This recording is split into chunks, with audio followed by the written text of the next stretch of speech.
schilderij is volgens mij een van de bijzonderste, de mooiste schilderijen van die donkere periode van Van Gogh.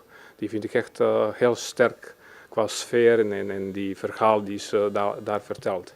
De in best woonachtige Servische kunstenaar Dragan Despotovic heeft zijn favoriete schilderij, de aardappeleters van Vincent van Gogh, nagemaakt. Met aardappels. Ja, dat is eigenlijk een heel grappig idee. Die heb ik per toeval zeg maar bedacht. Maar dat is een mogelijkheid voor een tentoonstelling in Zeeland eigenlijk die werk in werkelijkheid te maken. Dus dat is een idee die was al lang bij mij in mijn kop, maar toch die laatste maand ben ik bezig eigenlijk met die idee. Middelbare scholieren zullen het kunstwerk in Haamstede tijdens de kunstschouw aldaar afmaken. Daar zal het kunstwerk blijven staan totdat de aardappels gaan rotten.